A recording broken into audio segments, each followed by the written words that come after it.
بسم اللہ الرحمن الرحیم۔ میرا نام احمد ہے۔ میں نے گریجویٹ کیا ہوا ہے، لیکن اتنی میری تعلیم ہے، اس لحاظ سے مجھے ایک بہت اچھی نوکری نہیں ملی، مگر ایک پرائیویٹ دفتر میں نوکری مل گئی۔ مجھے امید تھی کہ میں محنت کروں گا اور بہت جلد ہی آفس کے اعلیٰ ترین افسروں میں شامل ہو جاؤں گا۔ آج ہمارے باس کی بہت بڑی میٹنگ تھی، لیکن آج میرے بھائی کی شادی بھی تھی۔ میرے گھر میں میرے بڑے بھائی کی شادی کا فنکشن چل رہا تھا، جبکہ میں آفس کے کام میں مصروف تھا، کیونکہ آج بہت ہی زیادہ اہم ڈیل تھی جس کے لیے میرا ہونا بہت ہی زیادہ ضروری تھا، کیونکہ یہ سارا پروجیکٹ میں نے خود ہی سنبھالا ہوا تھا۔ اس لیے میرے آفس کے باس کا کہنا تھا کہ احمد، آپ کا ہونا یہاں پر بہت زیادہ ضروری ہے۔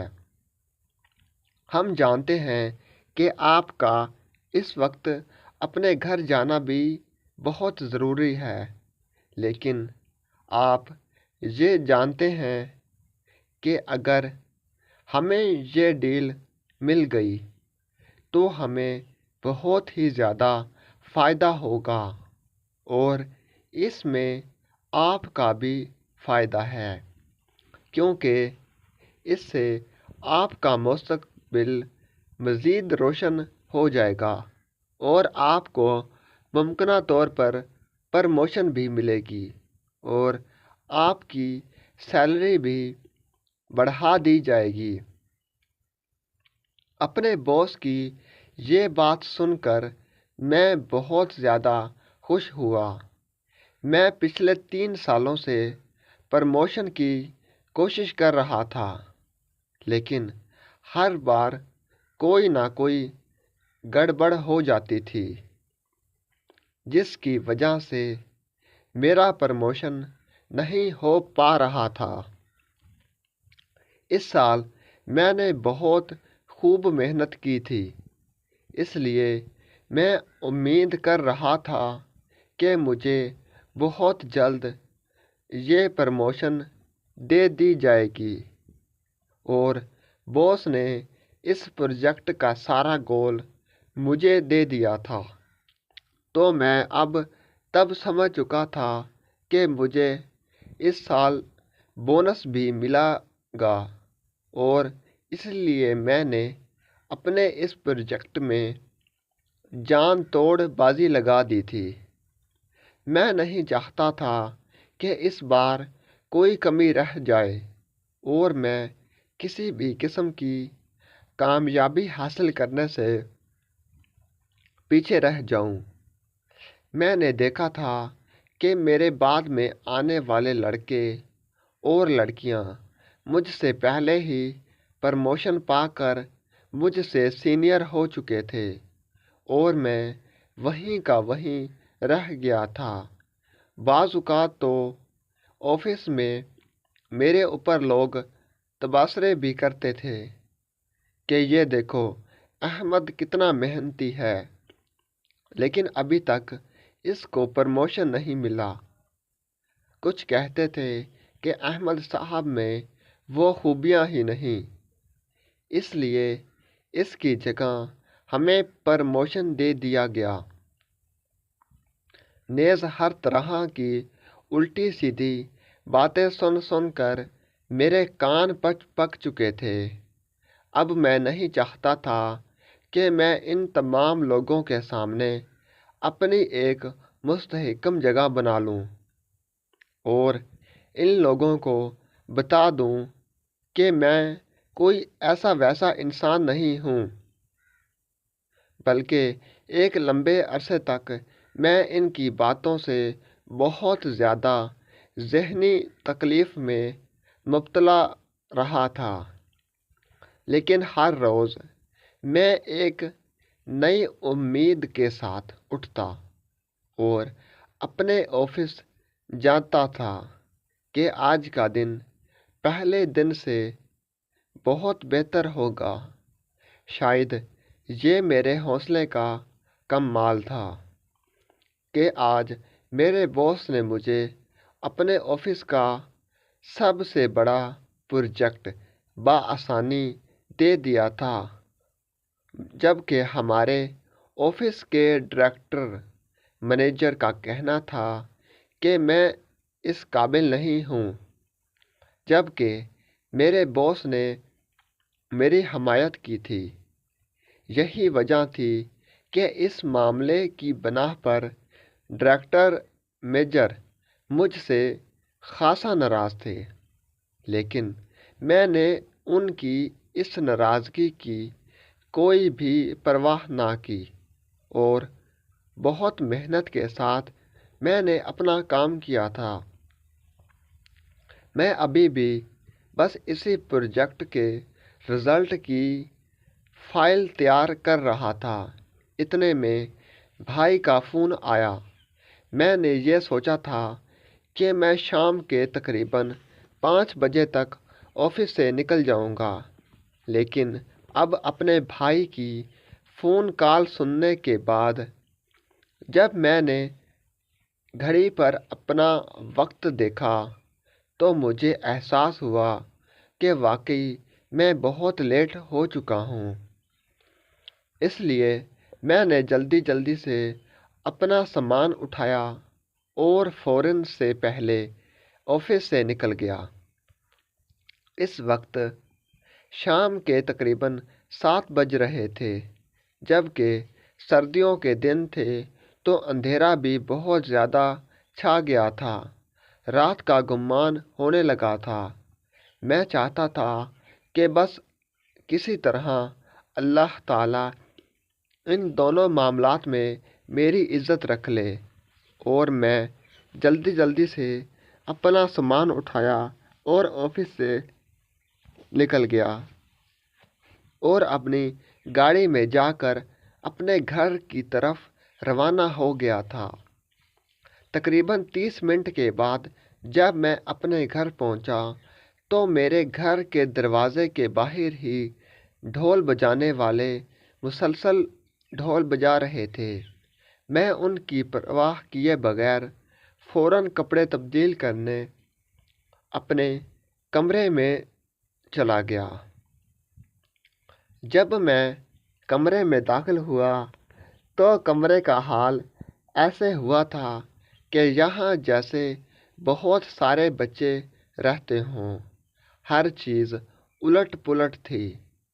مجھے بہت زیادہ غصہ آیا اور اوپر سے ٹائم بھی بہت کم تھا۔ میں کمرے سے باہر نکل کر امی جان کو آوازیں لگانے لگا۔ امی جان مہمانوں میں گھری ہوئی تھی۔